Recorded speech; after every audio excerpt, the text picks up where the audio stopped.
अच्छा dear students, हम देखते हैं कि जो सेलुलर रेस्पिरेशन हमने पूरी स्टेप्स पढ़े हैं उसमें एक ग्लूकोज मॉलिक्यूल से कितने एटीपी बनते हैं उसको हम कैलकुलेट करते हैं अब।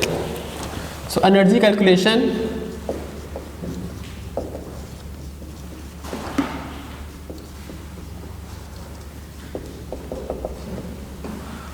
By the breakdown of one glucose molecule. तो इसमें स्टेप्स कौन कौन से थे? First one was the glycolysis,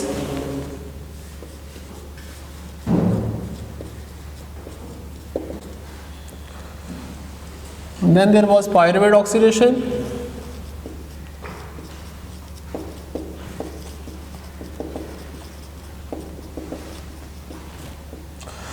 then citric acid cycle और Krebs cycle,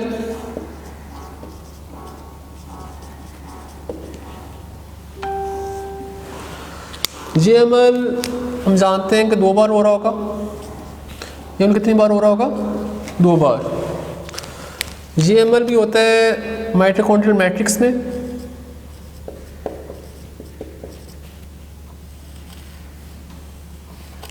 ये भी कहाँ हो रहा होता है? माइटोकॉन्ड्रियल मैट्रिक्स में, और ये हो रहा होगा इन द साइटोसोल। अच्छा, इन दिस फेज अगर हम पहले टोटल काउंट करते हैं कि टोटल एटीपी कितने बनते हैं, तो टोटल प्रोडक्ट्स कौन कौन सी हैं? इसमें 4 एटीपी बनते हैं, बल्कि इसको पहले इस तरह लिखते हैं, एटीपी 4 बने, NADH बने 2 बने। पायरुवेट ऑक्सीडेशन के अंदर NADH ही बनता है, एक्चुअली 1 बनता है क्योंकि एमएल 2 बार होता है, तो अंडरस्टूड पे कितने बनेंगे? टोटल 2 बनेंगे। जो क्रेब्स साइकिल है इसमें NADH ही बन रहा होता है, FADH2 भी बन रहा होता है, और साथ ATP भी। तो ये कितने बनेंगे? टोटल 3 बनते हैं, ये 1 बनता है, ये भी 1 बनता है, पर उनका साइकिल 2 बार होता है। ये सही कितने लिखेंगे हम? 6, ये 2 और ये 2। और अगर हम मानते हैं, अगर हम ये माने कि जो हम एनर्जी कैलकुलेट कर रहे हैं उसमें NADH जो है वो 3 ATP के बराबर है, और FADH2 जो है वो 2 ATP के बराबर है। ये ओल्डर जो कैलकुलेशंस की जाती थी उसके अकॉर्डिंग NADH 3 के बराबर था, हालांकि जो रिसेंट स्टडीज़ है उसके अकॉर्डिंग NADH 2.5 के बराबर है और FADH 1.5 के बराबर है। पर हम ट्रेडिशन को फॉलो कर रहे हैं, तो ट्रेडिशन चलता आ रहा है NADH 3 के बराबर, FADH 2 के बराबर। तो उसको हम कैलकुलेट करते हैं, तो ओवरऑल हम देखते हैं तो फिर क्या बनेगा? टोटल जो ATP बनेंगे हमारे यहाँ पर, इससे कितने ATP बनेंगे? इससे 6 ATP, ऐसे ही है ना? इससे कितने बनेंगे? 6 ATP।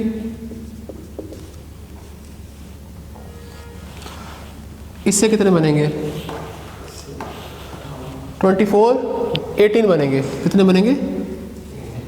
18 ATP। इससे बनेंगे 4 ATP।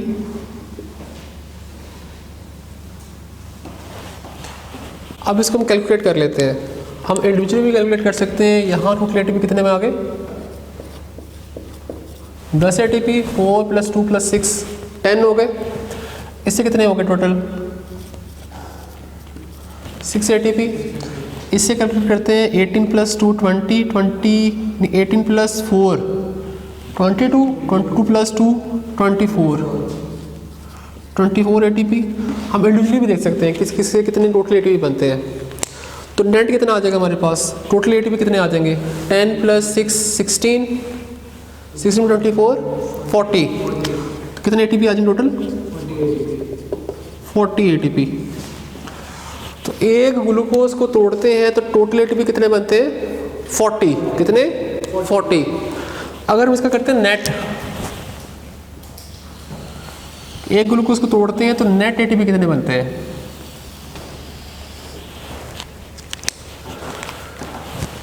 Late us try to calculate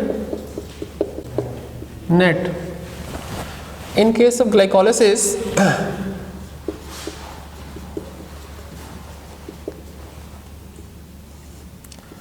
ATP बनते 4 है पर बचते 2 हैं, 2 इस्तेमाल हो जाते हैं in the investment phase. NADH equal to 2 बनते हैं। नेक्स्ट स्टेज भी वही है, पायरुवेट।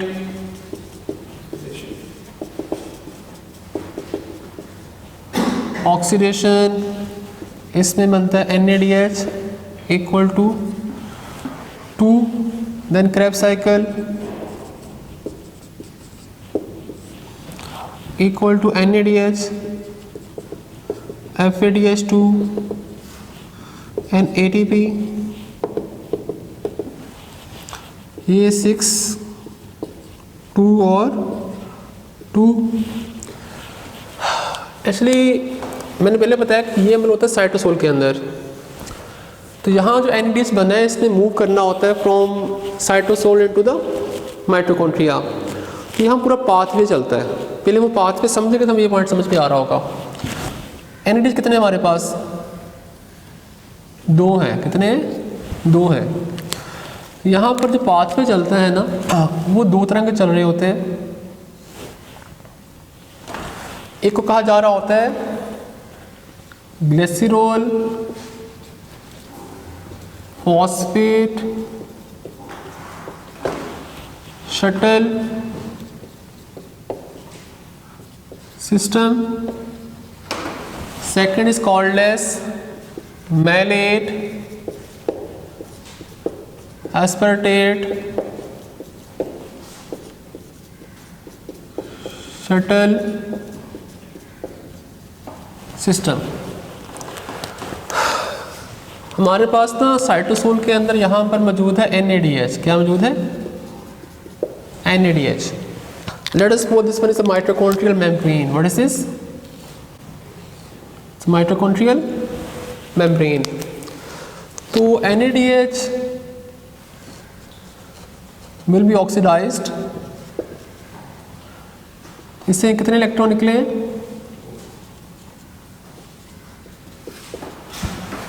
अगर तो इसको पिक कर रहे हैं FAD तो ये माइटोकॉन्ड्रियल मेम्ब्रेन है। What is this? Mitochondrial membrane. तो माइटोकॉन्ड्रिया का पार्ट होगा या साइटोसोल का पार्ट होगा? तो अगर तो ये जो 2 हाइड्रोजन अंदर के इसको पिक कर रहा है FAD। कौन पिक कर रहा है? और कन्वर्ट हो जाएगा इनटू FADH2। तो ATP कितने पैदा हो रहे होंगे इससे? 2।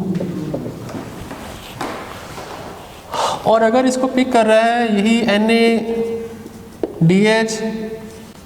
कन्वर्ट्स टू NAD और यहाँ पर माइटोकॉन्ड्रियल मेम्ब्रेन है, ये माइटोकॉन्ड्रियल मेम्ब्रेन है।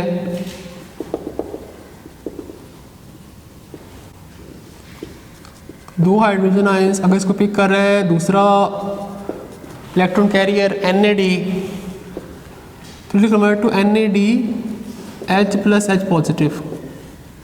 It will equal to 3 ATP. How much? 3 ATP. It means इससे अगर तो ये सिस्टम यूज हो रहा है तो आपके पास NADH कितने हैं?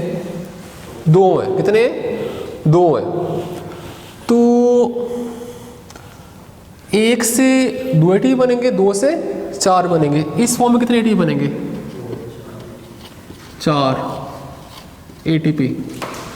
और इसमें कितने बनेंगे? Speak out. 6 ATP। How much? 6 ATP। हम कैलकुलेट करते हैं, पहले हम उसके यहाँ से कैलकुलेट करते हैं। 2 जमा 4, 4 और ये वाले कितने हैं? ये 6 ATP है क्योंकि माइटोकॉन्ड्रिया के अंदर ऑलरेडी हो रहा है। ये कितने हैं? 18 ATP। ये वाले 4 ATP।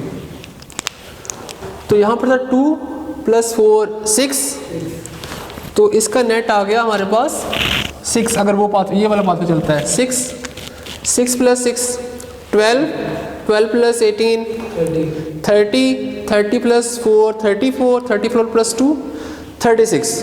कितने ATP नेट बनते हैं? 36 ATP। कितने ATP? 36 ATP। अगर पाथवे कौन सा होगा? ग्लिसरॉल फॉस्फेट शटल स्मॉल होगी। कौन सी वाली? Phosphate shuttle system.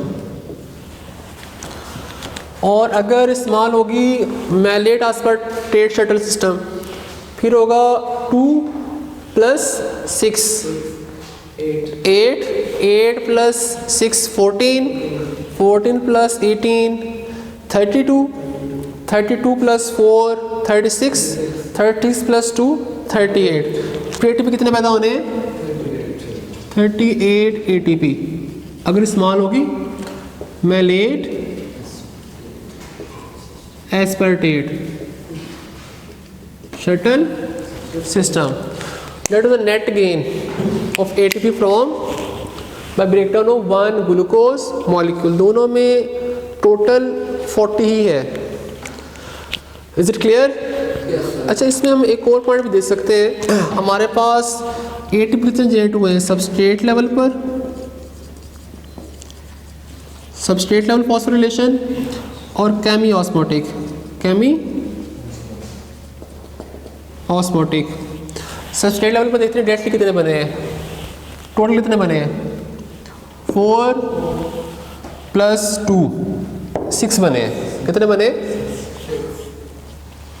टोटल आ गए 6। अगर हम देखते हैं नेट आ जाएंगे 2 + 2 आ जाएंगे 4 जो डेट बने हैं। केमी ऑस्मोटिक से मराद ये है कि जो हमने केमी ऑस्मोसिस से कन्वर्ट करवाया NADH into ATP, rapid addition to ATP। तो वो देखते हैं हमारे पास कितने बने हैं। टोटल देखते हैं 6 + 6 12 12 + 18 12 + 18 30 30 + 4 34। तो इसमें टोटल आ जाएगा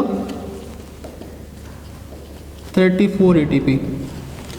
और नेट अगर देखा जाए तो अगर तो ये वाला पाथ पे चल रहा होगा तो फिर 4 बनेंगे साइटोसोलिक, ये वाला चल रहा होगा तो स्पीक आउट 6 बनेंगे। तो अगर तो 6 के लिहाज से देखते हैं तो फिर तो ATP 34 ही रहने हैं, यही पाथ पे चल रहा है। अगर ये वाला देखते हैं तो इसमें 2 कम हो जाने हैं, तो फिर कितने रह जाएंगे? 32। तो या तो ये 34 ही होंगे